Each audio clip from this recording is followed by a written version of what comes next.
Hello, this is G. Welcome back to my channel. Kamusta kayong lahat? So, itong reading na to ay collective. Paalala lang din, hindi lahat ay makaka-resonate sa reading na to. So, take what resonate and leave what doesn't. So, ibig sabihin kung hindi ka naka-resonate at hindi na-pick up yung energy mo, ibig sabihin hindi para sa'yo ang reading na to. Doon pala sa mga gusto kong magpa-private reading sa akin, nasa description yung link na aking Facebook page. Nag-class din po ako, so kung gusto niyo po magpa-schedule, i-PM nyo lang po kami sa GG Star TV. Available na rin po ang aming pampaswerte na bracelet. Meron din po kaming pangontra sa gayuma. At meron din po kaming all-in-one na bracelet. So kung gusto niyo po mag-order, naka-pin post na po sa baba yung link na aming Facebook page. Paki-check nyo na lang po. So simulan na natin kung iniisip ka ba ng person mo ngayon.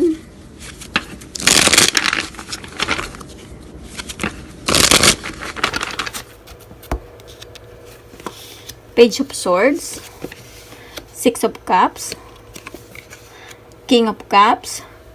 So, nakikita ko dito na nagkaroon ng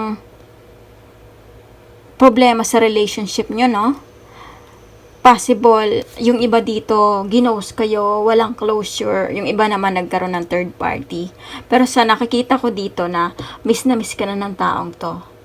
At iniisip niya kung nasa mabuti ka bang kalagayan, kung ano ba yung nararamdaman mo tungkol sa kanya ngayon. So, ito yung nakikita ko dito na itong taong to, dahil nagkaroon kayo ng hindi magandang pag-uusap, I think nagkakaroon siya ng kumbaga anxiety or depression. Ito yung nakikita ko dito. Yung iba naman nagtatry na mag-heal, or possible ikaw to na nanggaling ka sa breakup or ginost ka ng person mo, possible LDR to or long-term committed relationship, na tinatry mo mag-move forward at mag-heal. So, ito yung nakikita ko dito. So, probably dealing with air sign, water sign, kaya lang inaantay mong mag-message or tumawag yung person mo. Sa nakikita ko dito, parehas lang kayo nag-aantayan ng person mo. Yung isa naman, ayaw makipag-communicate dahil sa nakikita ko, kumbaga, ayaw niya mauna dahil siguro palagi na lang siya yung sumusuyo sa taong to.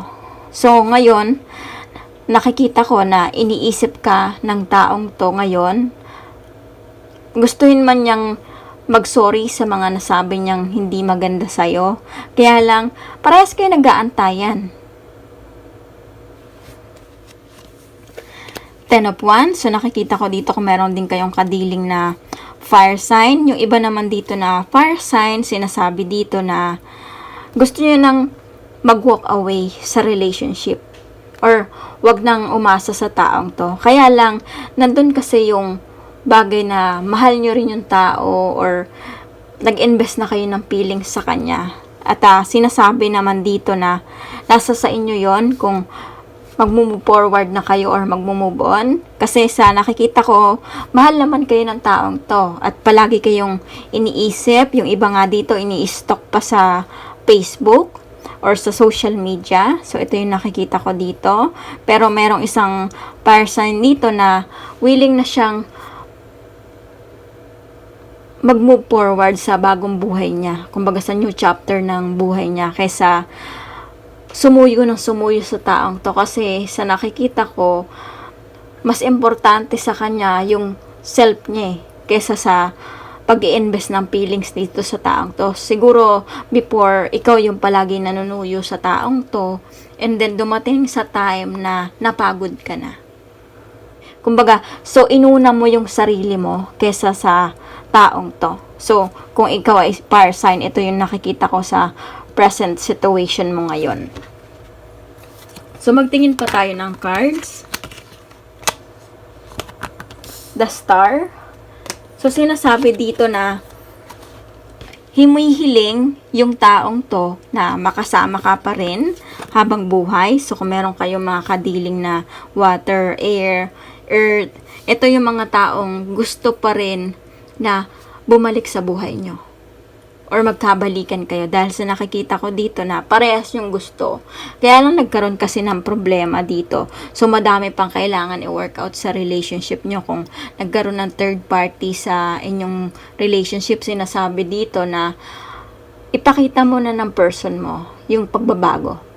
And then, kung nakita mo na nagbago itong taong to, nasa sayo yon kung tatanggapin mo pa. Kung sa tingin mo maraming beses ka nang sinaktan ng person mo, hindi mo na kailangan pa magtiis. Kaya lang sa nakikita ko, kung nag-e-expect kayo na magkakaayos pa kayo ng person nyo at anong nararamdaman ng taong to or iniisip sa tungkol sa'yo, eto, mahal ka pa rin, hindi pa rin nawawala yung feeling siya para sa'yo, umaasa pa rin siya na magiging okay ang lahat. Or ma-overcome nyo tong problema or struggle na dumarating sa relationship nyo or sa buhay nyo. So, magtingin pa tayo ng cards. Knight of Wands. So, nakikita ko dito may lumalandi or nagkaroon ng temptation sa relationship nyo. Possible ikaw to or yung person mo merong lumalandi sa kanya. Kaya yun yung naging problema nyo or madalas pag-awayan ng taong to. Pero sinasabi dito na kung wala ka ng tiwala sa taong to, hindi mo kailangan ma-stuck sa past. Kasi kailangan mong mag-move forward para sa bagong tao. Dahil sa nakikita ko dito, nandun pa rin yung past, hindi pa rin nawawala.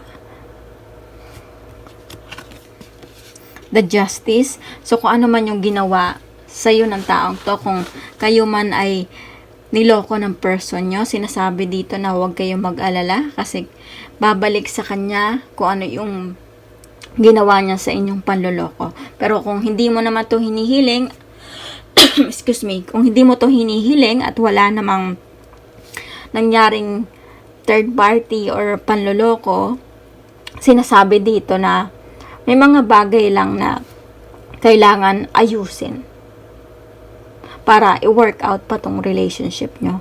Kasi may pag-asa pang maayos. Pero kung dun sa mga taong nag-walk away na sa relationship and nasa sa inyo kung pababalikin nyo pa yung taong to. Pero sa nakikita ko dito, ito yung nararamdaman ng taong to. Kumbaga, nagwo-worry pa rin siya sa inyo. Ini-stalk pa rin niya kayo hanggang ngayon. Ace of Wands. So, sinasabi dito na lagi kang naiisip ng taong to ngayon. Dahil sa mga dahil sa mga nangyari sa buhay niya. Dun sa pananakit niya sa'yo, sa pang-iiwan niya, or sa mga sinabi niyang hindi maganda. Sa nakikita ko dito, na-realize ng taong to kung ano yung worth it mo ngayon. Kasi before, hindi niya nakita yung value mo. So, ngayon, sinasabi dito na ngayon ka lang na-appreciate ng taong to. Kung kailan na ready ka na, mag-move forward.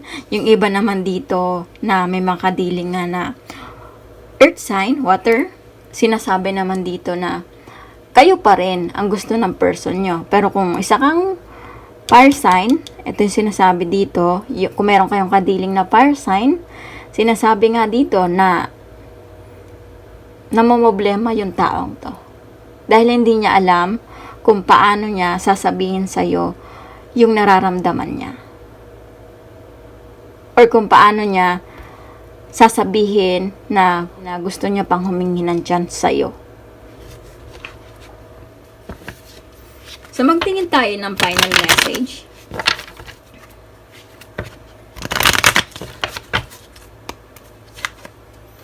Queen of Wands. So, sinasabi dito na mas kailangan mo yung time para sa sarili mo ngayon.